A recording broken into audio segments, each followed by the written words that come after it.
Hari-hari ini seperti yang video yang sudah kita saksikan juga, seperti hal-hal yang kita dengarkan, pelayanan lintas generasi banyak dilakukan. Kenapa bisa ada begitu banyak lintas generasi yang sedang kita lakukan? Kenapa Tuhan menaruhkan hati kepada orang-orang untuk melakukan pelayanan lintas generasi? Karena pasti ada sesuatu yang salah di dunia ini. Kalau misalnya nggak ada yang salah, ya nggak mungkin ada yang diperbaiki kan? Kalau kita sedang memperbaiki sesuatu, berarti ada sesuatu yang memang harus diperbaiki. Ada sebuah kesalahan yang terjadi. Ada hubungan antara ayah dan anak yang rusak.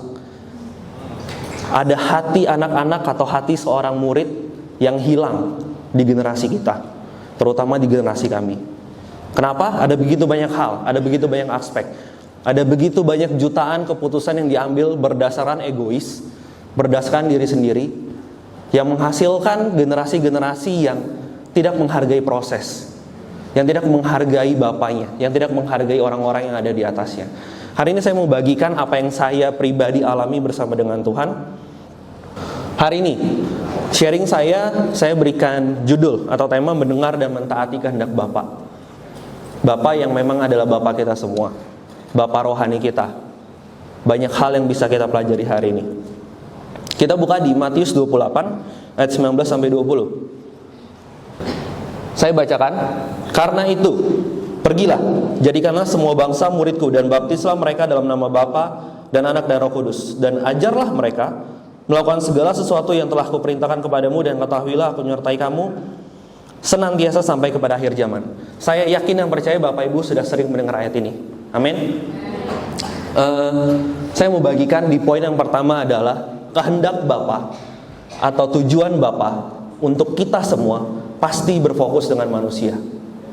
Pasti berfokus dengan manusia, tidak ada hal yang lainnya.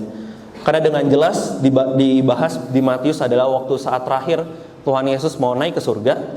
Hal yang dia perintahkan atau ajaran yang terakhirnya adalah pergilah dan jadikanlah sebuah bangsa muridku dan baptislah mereka dalam nama Bapa, Anak dan Roh Kudus, dan ajarlah mereka melakukan segala sesuatu. Bapak Ibu, sifat pekerjaan Bapa atau sifat kehendak Bapa itu pasti berfokus kepada manusia. Kita lahir di dunia ini pasti bukan hanya untuk menuhin bumi doang. Gak mungkin saya, Gideon, lahir 26 tahun yang lalu dengan tujuan menuhin bumi. Saya bertumbuh, saya kuliah, saya bekerja, saya menikah, saya punya anak, lalu saya punya cucu. Lalu begitu saya sakit dan saya meninggal. Sudah, sebatas itu saja. Apakah engkau melihat hidupmu hanya sebatas itu? Apakah kita benar dilahirkan ke dunia ini tujuannya cuman ya biar ada manusianya aja? Kayak ya udah, kalau buminya nggak ada manusia nggak asik gitu. Enggak. Ada tujuan Bapa yang ingin Bapa kerjakan untuk hidupmu melalui apa yang sedang engkau kerjakan di dunia ini, dan pasti berfokus kepada manusia. Pekerjaanmu hari-hari ini itu adalah sebuah kendaraan untuk kita melakukan kehendak Bapa. Gunakan segala sesuatu yang kita punya untuk kita dapat berfokus menjangkau jiwa-jiwa.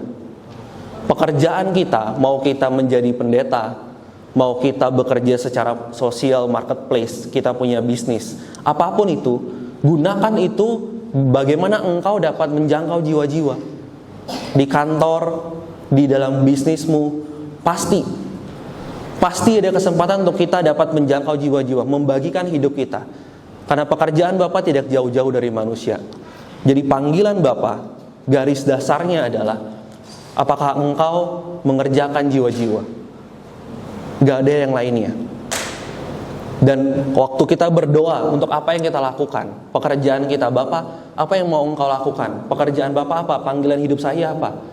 Minta dengan Bapa, Tuhan, pekerjaan apa yang engkau mau aku lakukan untuk aku dapat mempercepat, menggenapi panggilanmu, agar aku dapat menjangkau lebih banyak jiwa. Jadi jangan merasa tertuduh kalau kita nggak menjadi pendeta atau kita bukan seorang full timer.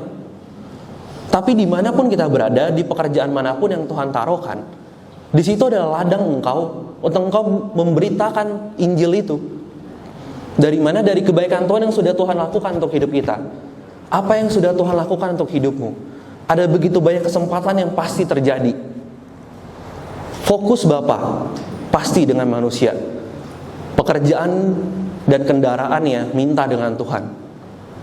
Minta Tuhan bukakan jalan. Lalu berikutnya adalah waktu saya menangkap hal ini, waktu saya dibagikan secara terus-menerus, waktu saya dimuridkan dengan ayah saya pertama-tama sekitar 10 tahun yang lalu melihat hal ini hanya seperti kata-kata belaka, cerita belaka. Saya tumbuh sebagai seorang anak pendeta, anak pastor, yang dimana saya juga sebenarnya nggak mau terlalu terlibat banyak dengan kehidupan gereja, dengan kehidupan kekristenan. Karena saya merasa saya selalu dituntut dan tidak ada orang yang memperhatikan saya. Biasa, ini anak-anak pendeta, saya nggak tahu. Di tempat saya biasanya mungkin ada tuntutan yang diberikan untuk seorang anak pendeta, tanda kutip, dilihat hidupnya. Anak pendeta ini dia nggak boleh ini, nggak boleh ini, nggak boleh ini, nggak boleh ini. Dan saya menangkap itu sebagai sesuatu yang tuntutan untuk saya, sehingga saya nggak bebas untuk melakukan segala sesuatu. Tapi saya melihat ayah saya pribadi memberikan waktu yang begitu besar untuk saya. Dia memuridkan saya begitu lama. Ada satu hal yang terjadi, beberapa hal yang terjadi waktu saya kuliah. Waktu saya kuliah, saya berangkat dari Jambi ke Jakarta, saya tinggal di Jakarta. Ayah saya secara sengaja diatur.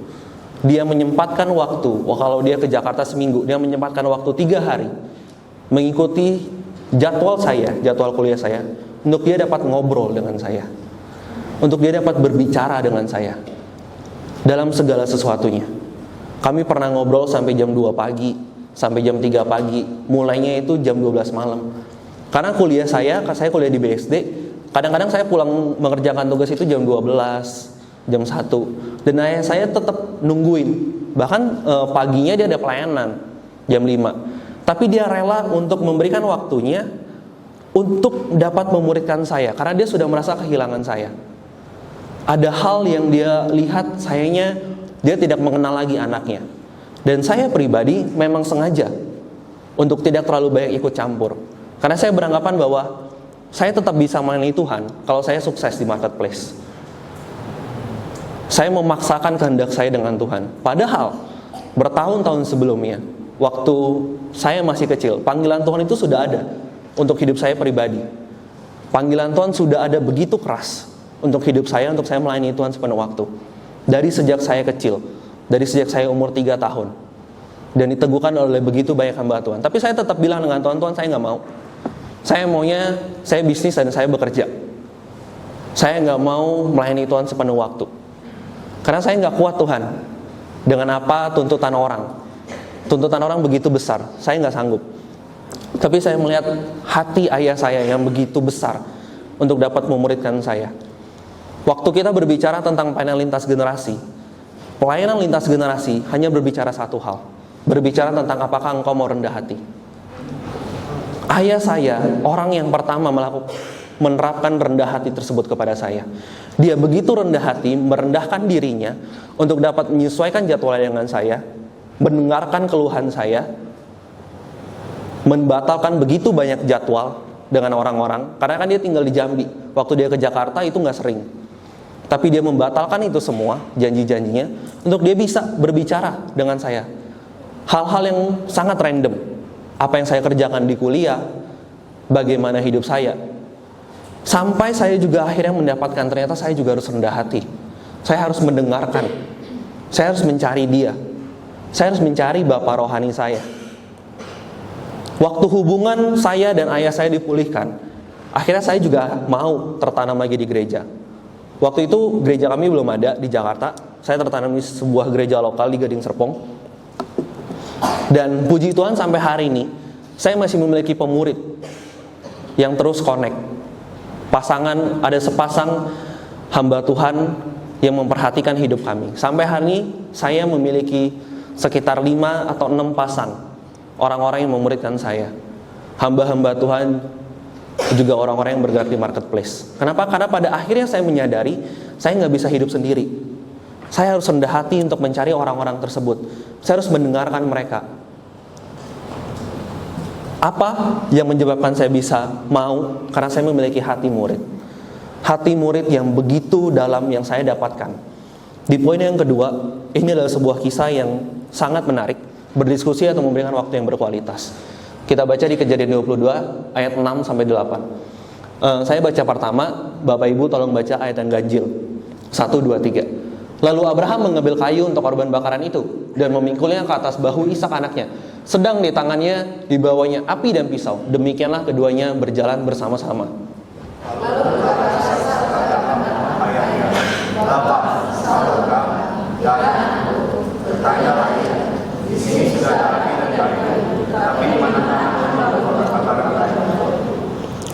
Sahut Abraham, Allah yang akan menyediakan anak domba untuk korban bakaran baginya, anakku. Demikianlah keduanya berjalan bersama-sama. Dari ayat ini, dari kisah ini, inilah kisah yang saya yakin Bapak Ibu semua sudah tahu. Kisah tentang Ishak yang dikorbankan oleh Abraham.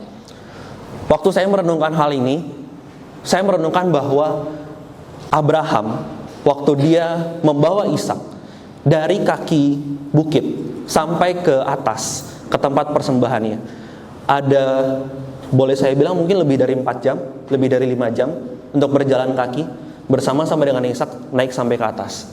Dan Ishak adalah orang yang tahu, dia orang yang pintar. Dikatakan bahwa Ishak tanya dengan bapaknya, dengan Abraham, sudah ada api dan kayu, anak dombanya di mana? Jadi Ishak ini tahu, dia sudah terbiasa untuk menyerahkan korban bakaran dengan Tuhan. Selama berjam-jam itu, pertanyaan yang Ishak tanyakan ke Abraham, mana dombanya? Yang saya mau bagikan adalah, Bapak Ibu bayangkan hati Abraham. Abraham yang seseorang yang sudah menanti-nantikan Ishak. Dia tahu Ishak ini adalah anak perjanjian Tuhan. Dan dia diminta Tuhan untuk mengorbankan Ishak. Dan dia harus membawa Ishak ke dalam perjalanan kematian Ishak. Dan masih ditanya dengan Ishak, "Pak, anak dombanya mana?" Anak muda suka gitu kan? Waktu bapaknya sedang mengerjakan sesuatu, kita nggak tahu sebenarnya bapak kita sedang ngapain. Apa yang sedang bapak kita alami? Apa kakak rohani kita yang sedang dialami? Tapi kita tanya aja gitu spontan dengan polosnya, dombanya mana? Korban bakarannya mana?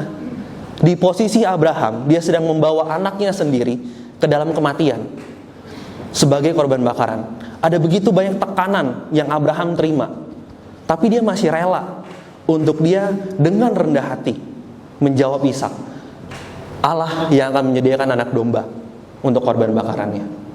Sebegitu dalamnya hati Abraham untuk dia memuridkan anaknya sendiri.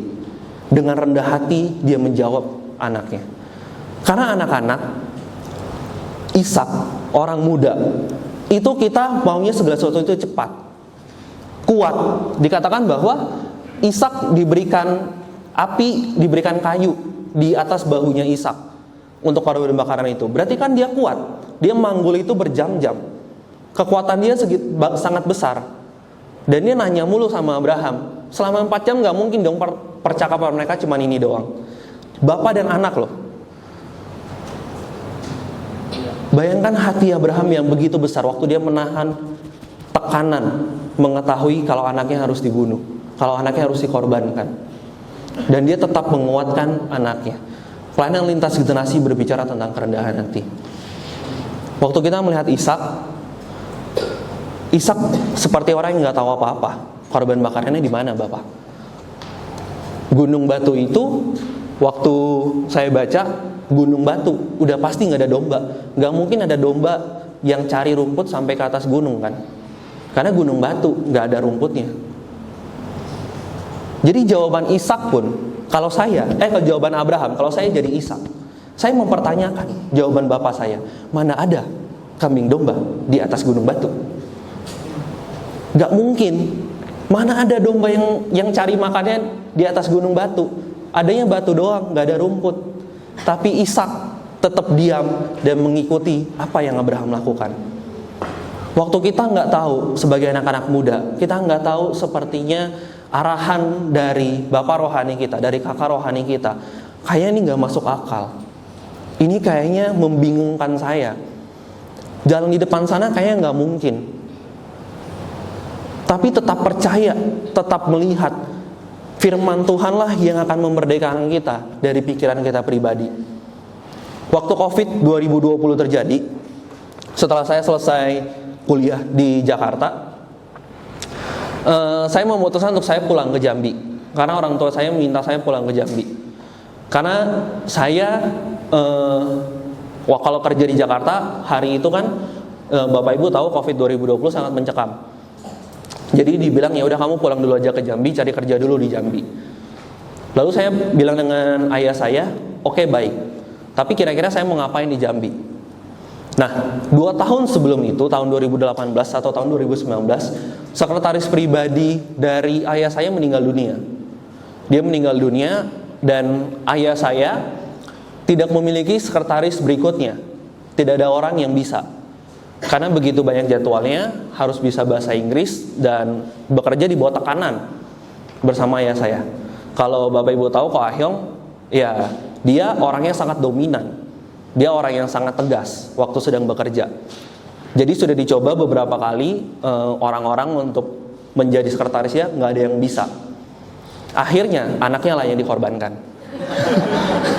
Saya pulang ke Jambi untuk membantu ayah saya ngurus apa yang harus dia kerjakan.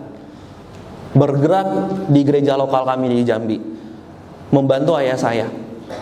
Hari-hari itu pekerjaannya begitu banyak, saya nggak berbicara begitu banyak tentang pekerjaannya. Tetapi 2 tahun itu adalah waktu di mana ayah saya membagikan hidupnya, menaikkan iman saya untuk dapat meyakinkan saya bahwa saya harus menikah. Karena kalau Bapak Ibu mau tahu, waktu saya sudah SMA, saya memikirkan hidup saya tidak mau menikah. Saya nggak mau menikah sejak saya SMA. Karena saya memikirkan begitu banyak besarnya dunia ini, ada begitu banyak hal yang terjadi di dunia ini, begitu lelah kalau saya harus menikah lagi, melahirkan seorang anak, belum tentu anaknya saya bisa rawat. Saya melihat dunia ini sebagai sebuah tuntutan yang begitu besar. Sama seperti anak-anak muda zaman sekarang, Gen Z katanya. Kita nggak mau kerja, kita egois. Karena hidup saya sendiri aja udah susah. Ngapain saya membangun keluarga, lalu menyusahkan diri saya lagi? Saya sudah bilang dengan ayah saya, dengan ibu saya sejak saya SMA. Jadi dari saya kuliah sampai saya lulus kuliah, ayah saya terus-terusan membagikan imannya, sharing visinya, firman Tuhannya apa, berjam-jam, puluhan jam, ratusan hari. Dengan apa? Yang saya ingat, waktu Covid itu, selama 2 tahun lebih, setiap malam jam 10 malam, kami merenungkan firman secara bersama-sama. Gak ada hal yang lainnya. Dia gak nanya saya dosanya apa, dia gak nanya pemikiran saya apa, tapi ya udah kita bahas firman ini aja.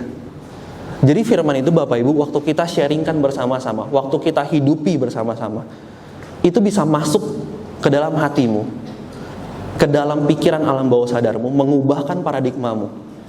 Firman yang paling saya hidupi, yang mengubahkan hidup saya adalah saya menyadari di dalam kasih sudah tidak ada lagi penghukuman.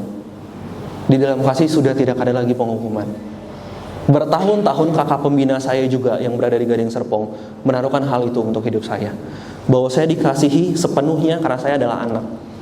Bahwa engkau jangan lagi takut dengan tuntutan, engkau jangan lagi takut kalau engkau salah, karena engkau dikasihi sepenuhnya oleh Bapa. Bertahun-tahun firman yang datang untuk hidup saya hanya itu. Jadi waktu kita ingin dimerdekakan, waktu hidup kita mau dimerdekakan, kita lepas dari jerat dosa, gunakan firman. Jadi sebagai seorang bapak rohani, saya juga belajar sebagai seorang bapak rohani, kita bukan jawaban untuk murid kita. Kita bukan solusi untuk murid kita. Firman adalah solusi untuk murid-murid kita. Arahkan murid-murid Anda, arahkan hidup Anda kepada firman. Condongkan harapanmu kepada Tuhan. Karena waktu kita berharap dengan manusia bisa kecewa. Bapak rohani bisa gak sesuai di suatu jalan, tapi Tuhan gak pernah berubah. Condongkan hidupmu kepada firman itu. Bagaimana firman itu akhirnya memerdekakan engkau. Waktu kita melakukan firman, di Yohanes 8 dikatakan bahwa firman, waktu kita melakukannya, firman itu yang akan memerdekakan kamu. Engkau akan dimenangkan dan engkau akan hidup dengan merdeka. Karena apa? Karena firman.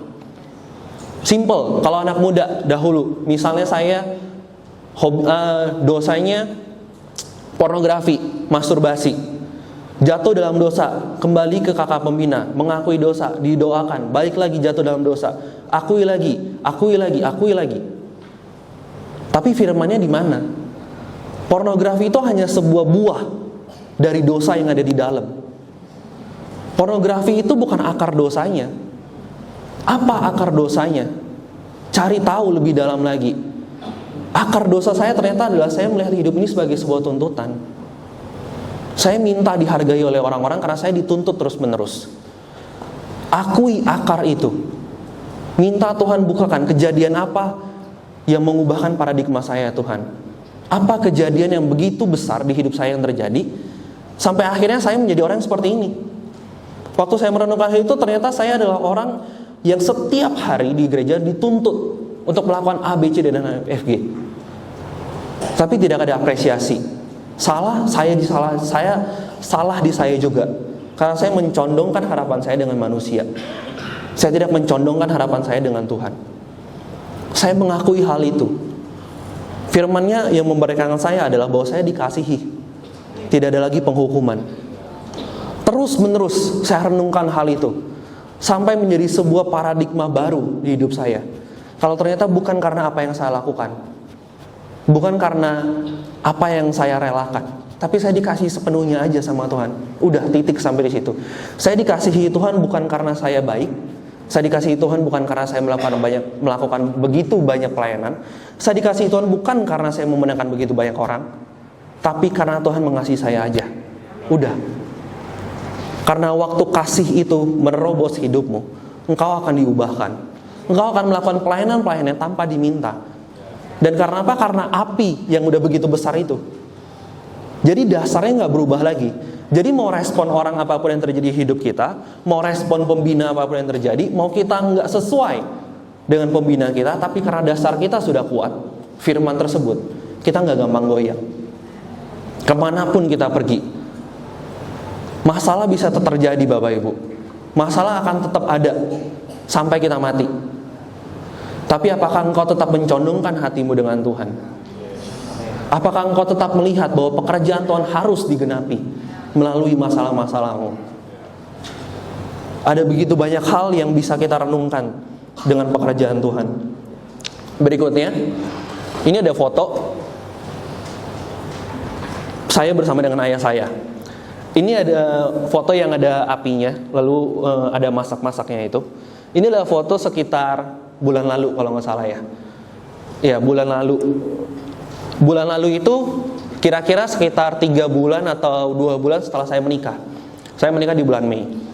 Ayah saya ngajak saya ke Bobo Kabin yang ada di Rancaupas untuk ya keluar aja sebentar dari Jakarta, kita ngobrol. Apa yang diobrolkan Bapak Ibu? Setelah menikah 2 bulan sudah berantem berapa kali? Masalah apa yang terjadi? Jadi pemuritan itu memuridkan orang, memuridkan anak-anak, anak Bapak Ibu lebih natural. Apa yang terjadi di hidup kita? Karena kita hidup di dunia ini, itu pasti hidupnya, nggak ngawang-ngawang.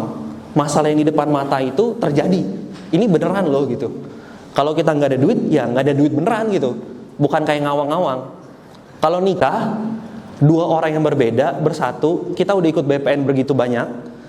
Begitu lama kita ikut BPN, sekitar setahun lebih. Tapi nggak mungkin kalau tidak ada selisih paham. Benar kan? Bapak Ibu yang sudah menikah sangat lama pasti mengetahui hal ini. Ada begitu banyak karakter. Saya, karena saya dimuridkan oleh Pak Ahyong, saya menjadi orang yang sangat cepat. Saya mau apa-apa itu cepat. A, B, C, D, F, G. Semua harus jelas. Istri saya seorang wanita yang lembut. Dia memikirkan begitu banyak hal. Warna sendok, warna spray, warna bed cover. Kalau saya, ya udah, apa yang ada aja kita pakai. Karena saya pribadi, waktu saya tinggal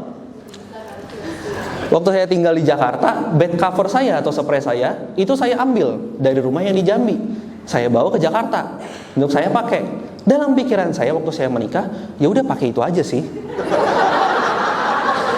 Sama-sama bed cover, sama-sama melindungi dari dingin. Jadi apa yang harus dipikirkan gitu kan? Cekcoknya begitu lama, sama ya kayak suami istri pada umumnya. Hal-hal yang gak penting yang kita ributkan. Dan itu yang kami bahas. Ya ayah saya dan ibu saya tanya dengan Sela, setelah kamu 2 bulan, 3 bulan, apa yang beda dengan hidup kamu? Waktu kamu keluar dari rumah bapakmu, lalu hidup bersama-sama dengan Gideon, apa yang berubah? Ya dia cerita, dia keluarkan. Saya juga cerita, saya keluarkan. Saya merasa Sela terlalu lambat, Pak. Ya, Sela bilang Gideon itu terlalu cepat. Karena saya merasa waktu itu sangat berharga. Waktu itu adalah sebuah komoditas yang nggak bisa pulang. Kalau uang bisa kita cari, waktu kita nggak bisa cari. Udah lewat ya udah lewat aja. Tapi kan bagaimana kita mau rendah hati untuk kita tahu bahwa sebenarnya ada kehidupan di sana yang Tuhan mau sediakan.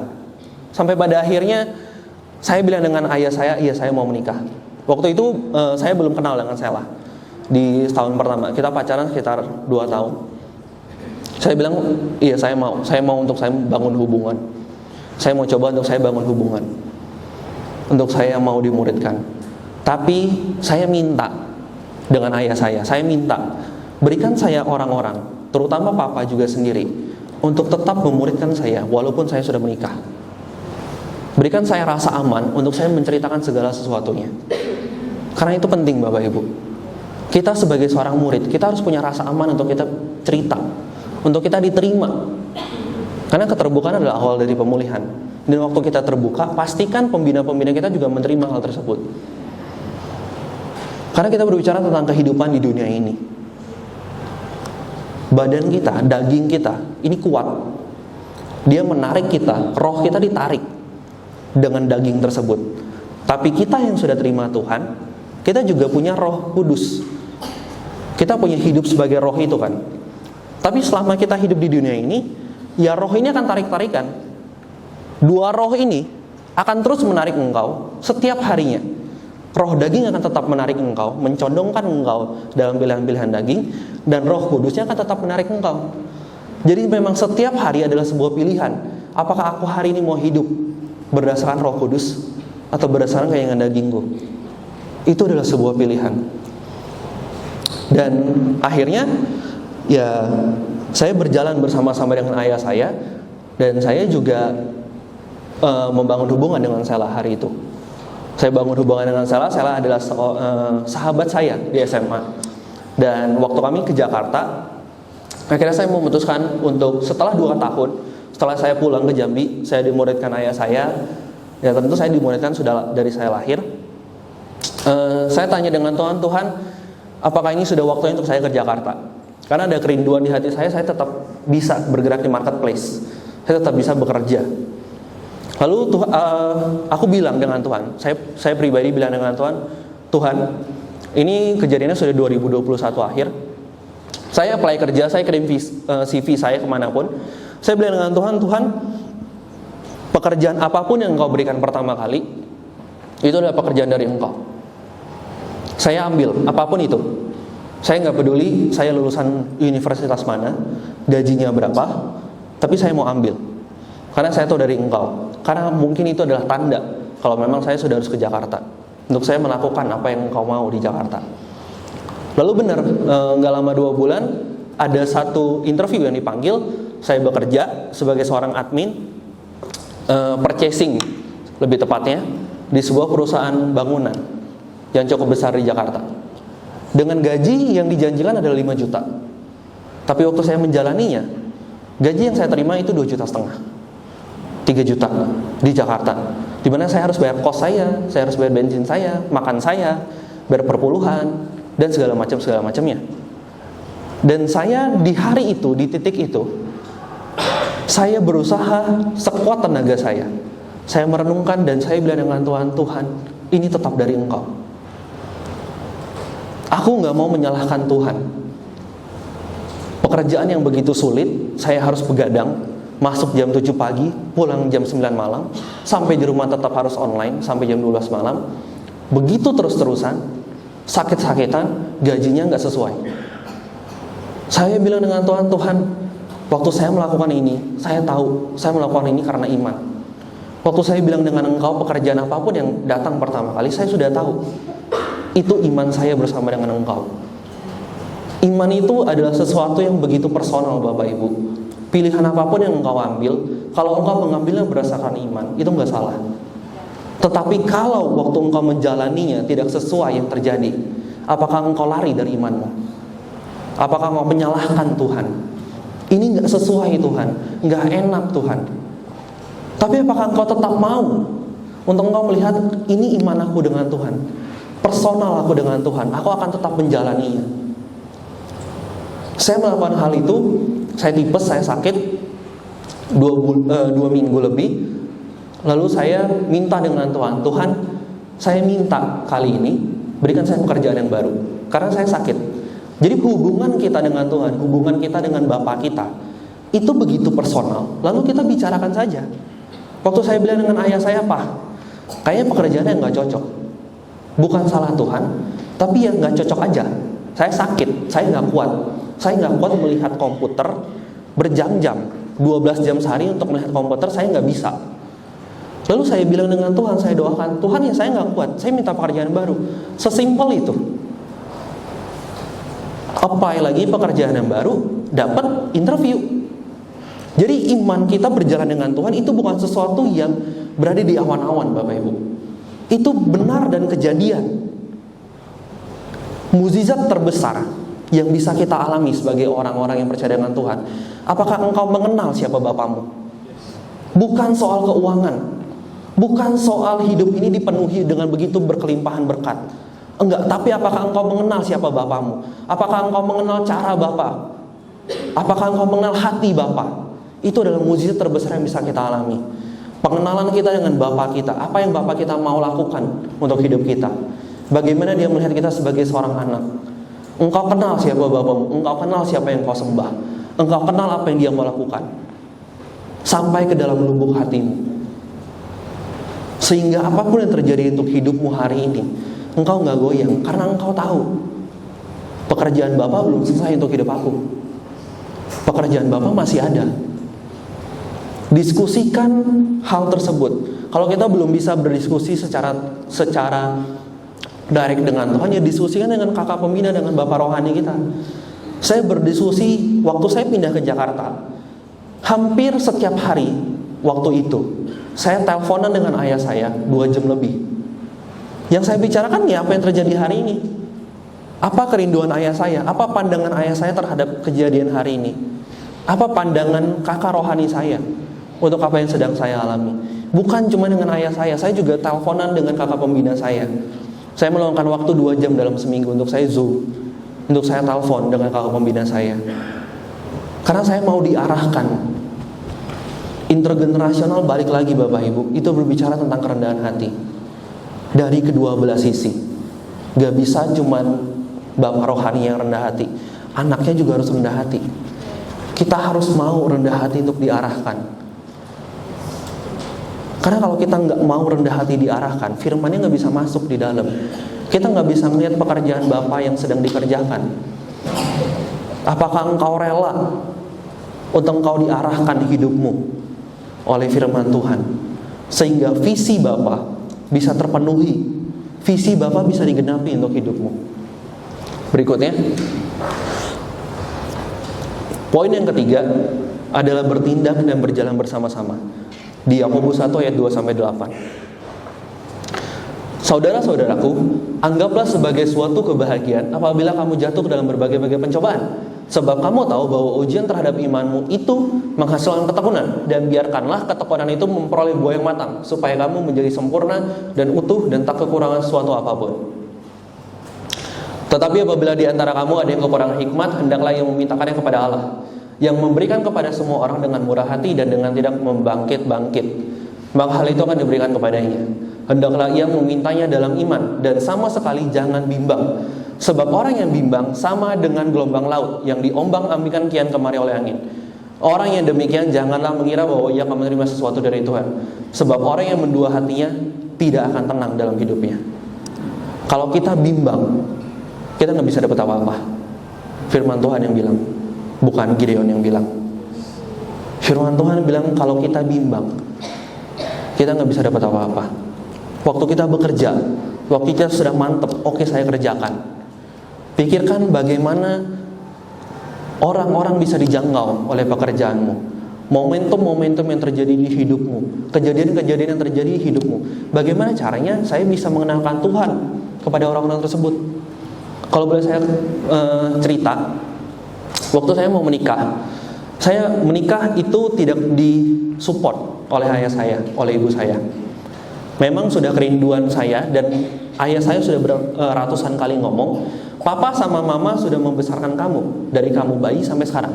Kalau sampai nikah pun papa dan mama yang ngurusin kamu, gak usah nikah. Itu kata ayah saya. Dan saya juga nangkep, pernikahan itu adalah sebuah jalan atau latihan juga untuk saya dan Sela untuk bisa melihat tuntutan Tuhan atau apa yang sedang Tuhan lakukan untuk hidup kami. Kalau kami masih minta ke orang tua, kayaknya nggak fair. Lalu saya sama Sela, ya udah, kami mau menikah, kami rancangkan setelah BPN nikah, bagaimana? Balik ke realita, budgetingnya bagaimana? Nikah kan nggak murah. Kalau waktu saya diskusi dengan hal tersebut dengan ayah saya, benar-benar natural aja, Pak, nikah kan mahal. Ayah saya bilang nggak mahal, kamu cukup ke gereja, kasih persembahan, kamu dinikahkan, ya udah pulang. Kamu sudah menikah. Lalu saya merenungkan, iya benar sih. Karena pernikahan yang sah, waktu kita didoakan oleh hamba Tuhan, lalu kita ke catatan sipil kan, udah, sebatas itu aja kan nikah. Pikiran anak muda aja zaman sekarang mungkin ya nikah harus yang gede atau pengen nikah yang bagus segala macam, nggak salah. Tapi bagaimana kita mengaturnya kan, baik lagi.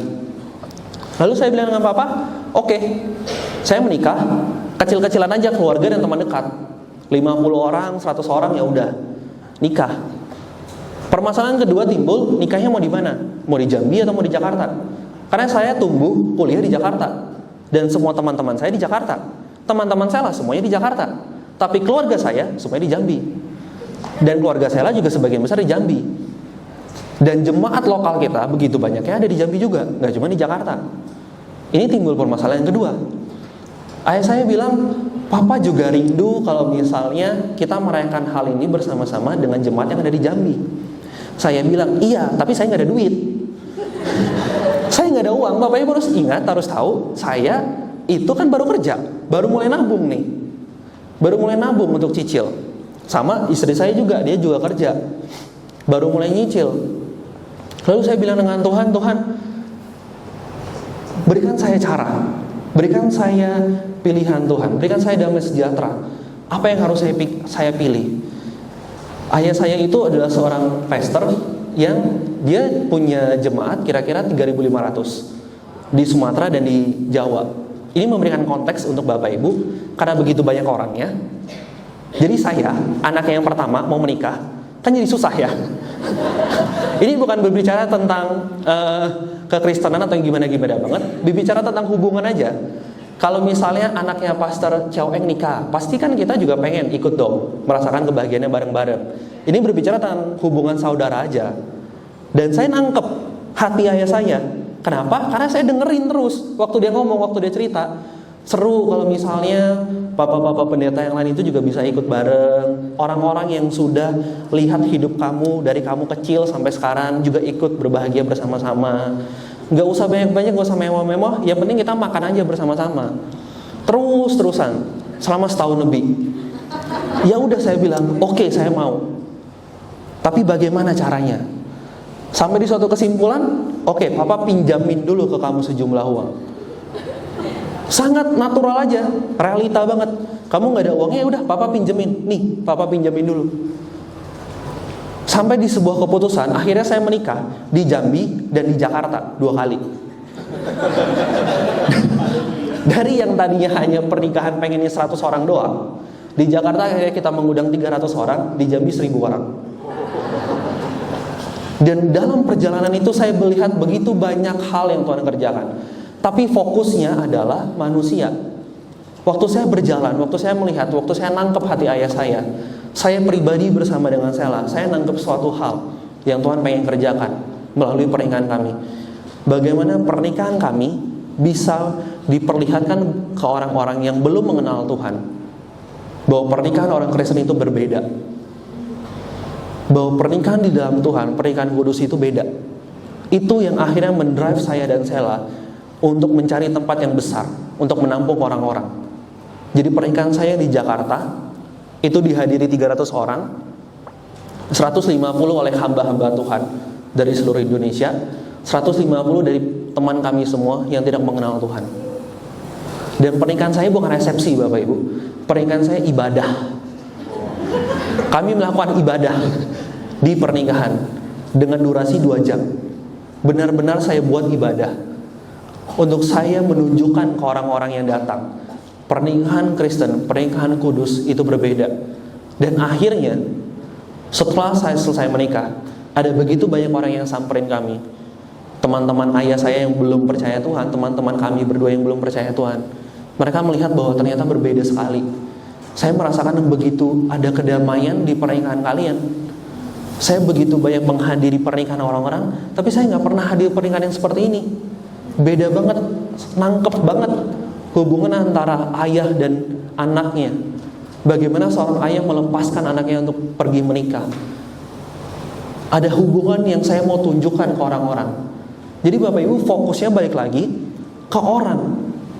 Waktu engkau fokusnya ke orang, waktu engkau berfokus bagaimana saya menunjukkan Tuhan untuk orang-orang di luar sana, Tuhan yang akan melengkapi Bapak Ibu.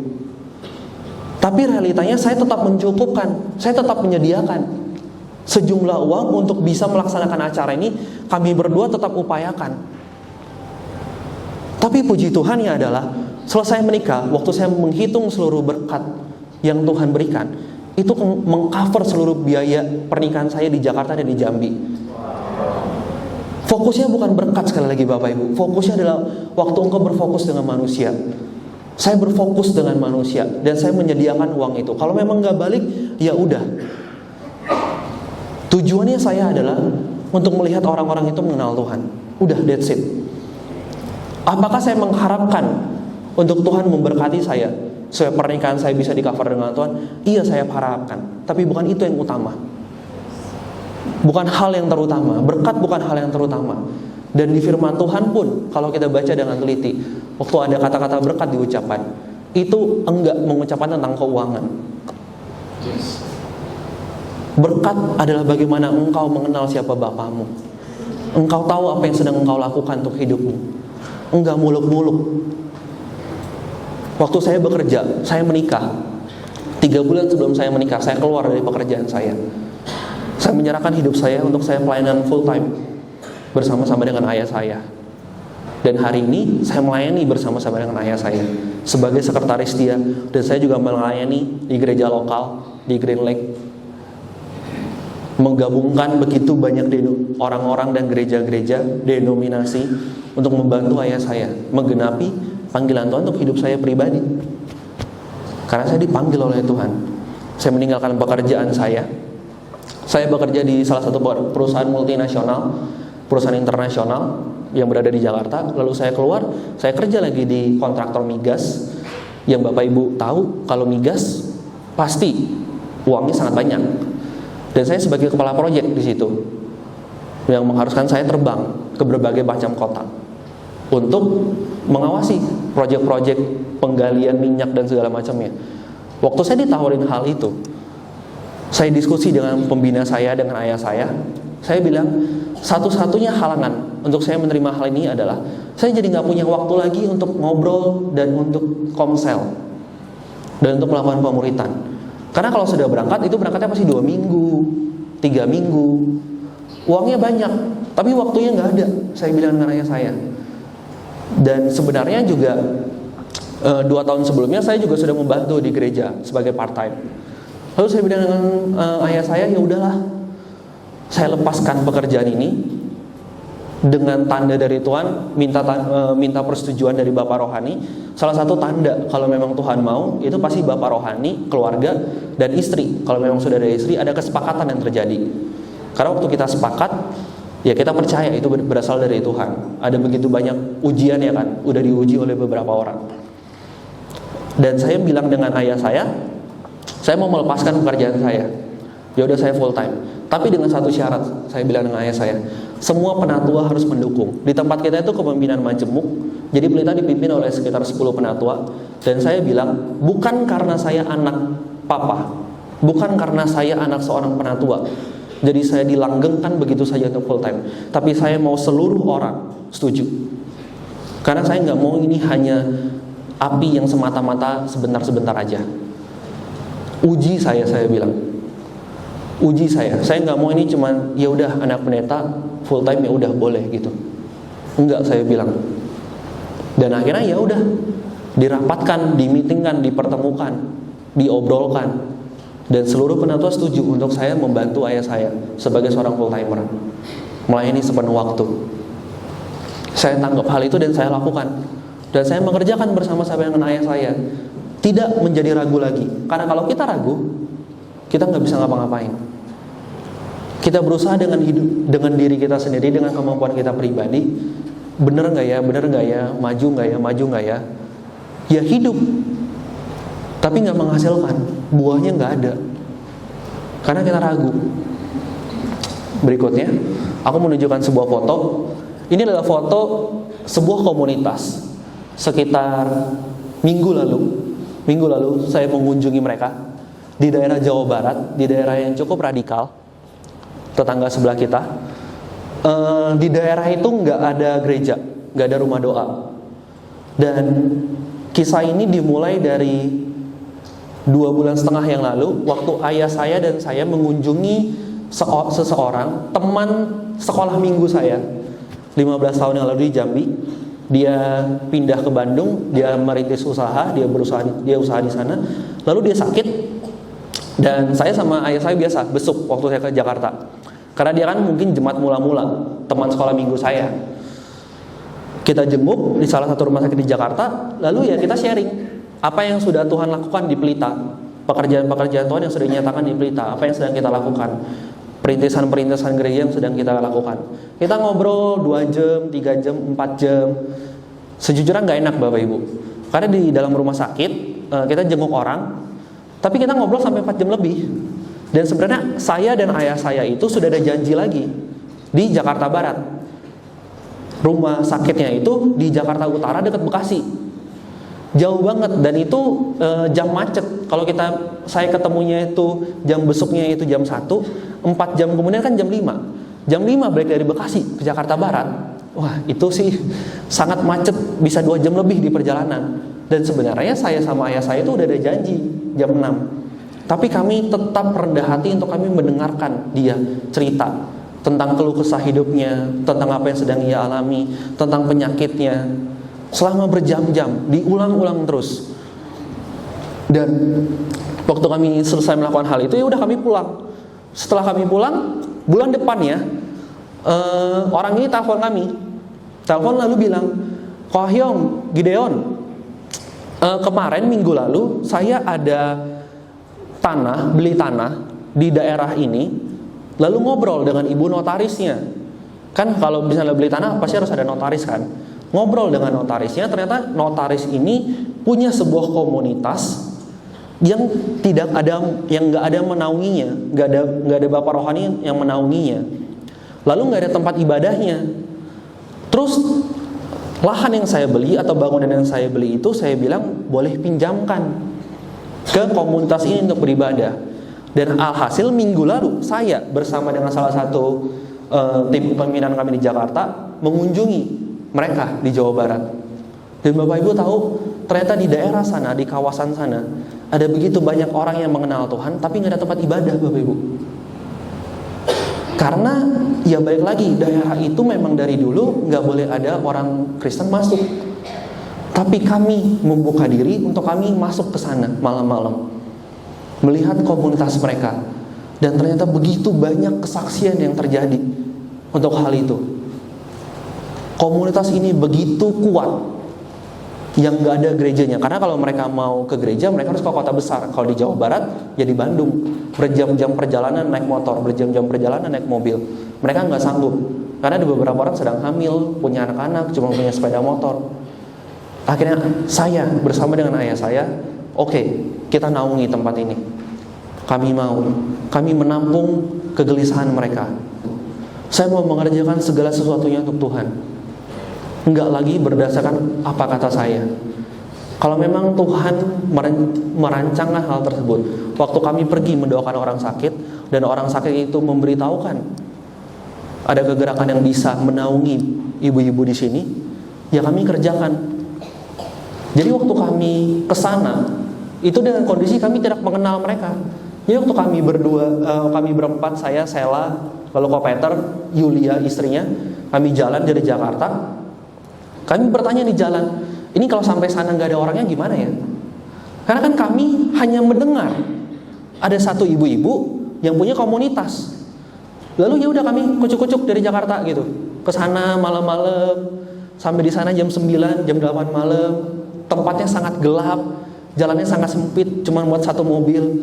Ya ada pertanyaan gitu di kami, ini kalau nggak ada orangnya sampai sini gimana ya gitu, kayak di prank gitu kan.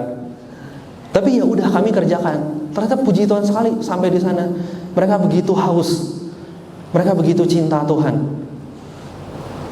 Walaupun mereka nggak ada gereja, ada begitu banyak mukjizat yang terjadi. Ada ibu-ibu yang dari tetangga sebelah, dia lihat dia didatangi Tuhan waktu anaknya sedang sakit, sudah mau meninggal. Dia berdoa, dia ingat kalau memang ada yang namanya Tuhan Yesus itu, yang dulu katanya pernah dikasih tahu sama saya, sembuhkan anak saya. Dia nggak ngomong Tuhan, sembuhkan anak saya Yesus katanya. Dia seorang wanita yang radikal sekali. Tapi anaknya sembuh. Apakah dia langsung percaya dengan Tuhan? Enggak. Rebel, memberontak juga. Anaknya sakit lagi yang kedua, sama lagi kejadiannya. Tetap nggak mau ikut Tuhan. Dia lagi yang sakit, dia mau meninggal. Dia lagi didatangin oleh Tuhan. Dia diberikan ayat 1 Petrus berapa?